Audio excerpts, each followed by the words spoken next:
So here we can see the Microbit embedded device setup. I have to power the sensor separately.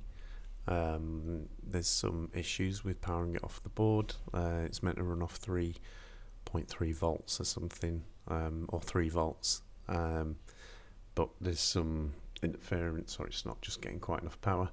In here we can see I'm then connecting up like the analog lead, the data lead, to port 2 on the Microbit. So that's it with like a breadboard. We can also see it here if you don't have that, or if you're trying to fit the device into a wearable or something like that. You can just set it up like this, so you can see it's the same setup.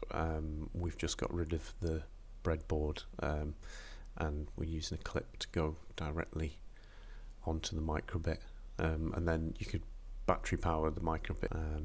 So yeah, that's the basic setup. You will need separate power for the pulse sensor to work properly. So let's hop over and have a look at our code.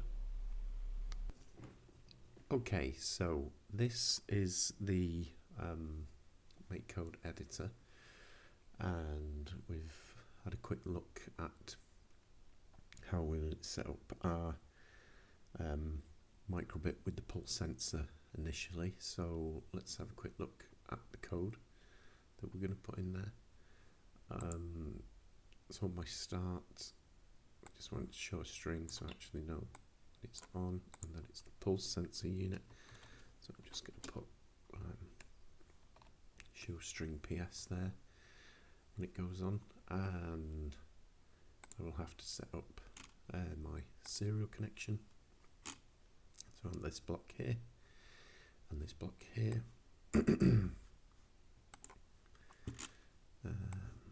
Okay. So on start, it's just going to set up that baud rate's okay.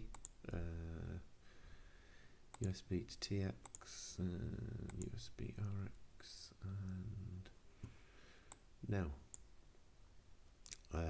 we'll just do some really simple code here, not making it too complicated.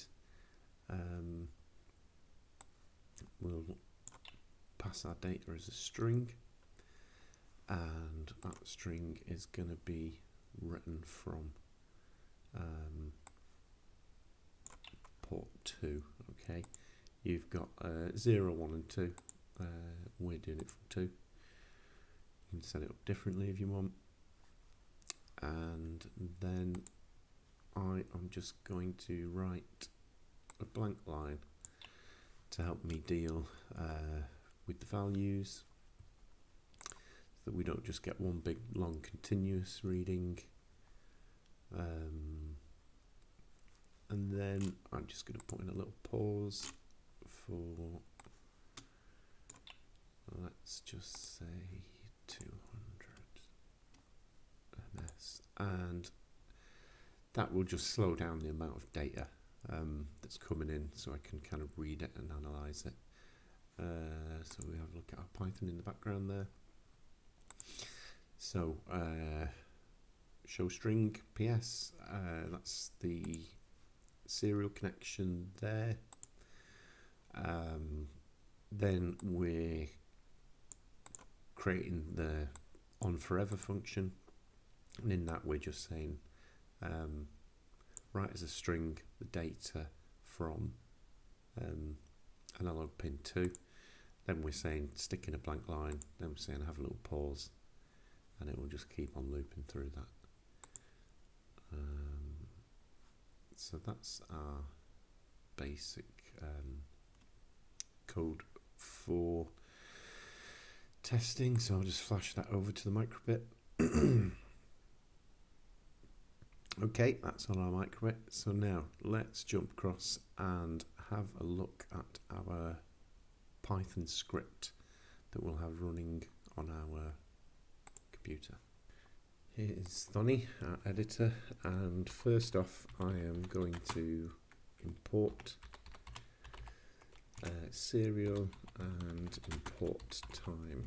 Okay, they're the two modules I'll need. Then I am going to set up my serial connection, and it will be a serial connection. I'm not going to pass it any parameters yet. So we've imported serial, and from serial we're going to use the serial method. That's what our serial connection is going to be, and we'll have a port. You will have to pop into device manager and check which port that you are in. So I know it's port 8 there.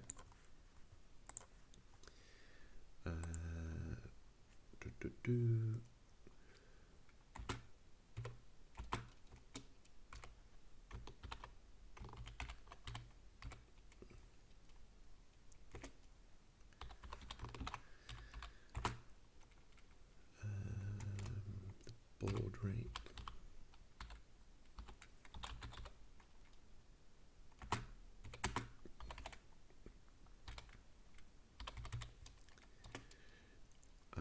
And also what I'm going to do is I'm going to set a timeout on it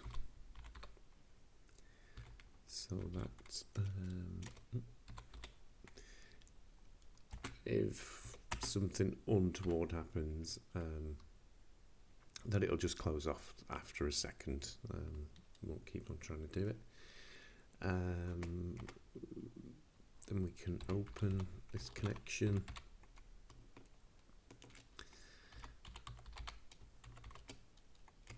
And we'll say while true.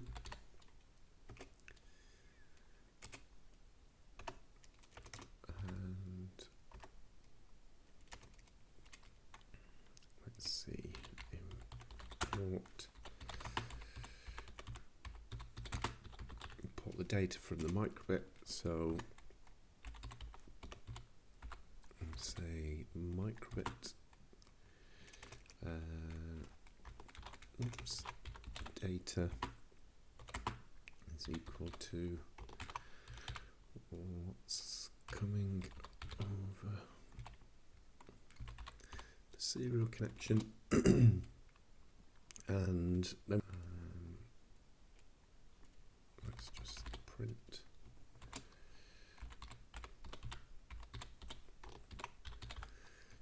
Microbit data.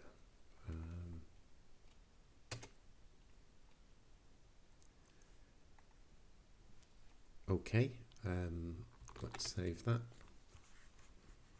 Our Microbit's running away in the background. Let's run this and see what happens. Oh, I missed out.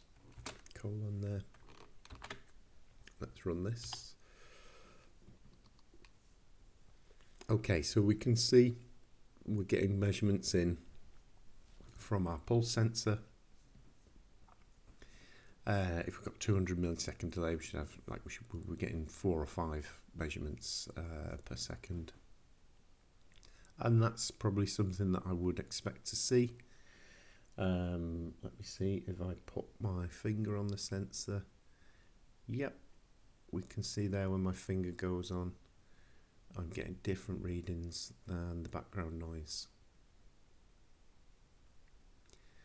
And if I take my finger off, we'll drop down to the background noise that is kind of values between like 100 and the low hundreds and to like 350 or 60 or something like that. That's just the background noise. Okay, that's great. So I'll just stop that script from running out. So what I want to do then is I want to strip out all the stuff that is not wanted, so I end up with the values. And how can I do this? So let's see what that does now. Save that, run that. So you can see now it's stripped out the white space and those return and new line characters. So I'm just getting the raw data from the pulse sensor. See what happens when I pop my finger on there. Yeah, we can see there as we expect. And if you see the way those numbers are flashing by there, you could imagine them as like peaks and troughs or something on a graph, measuring the heart rate. Okay.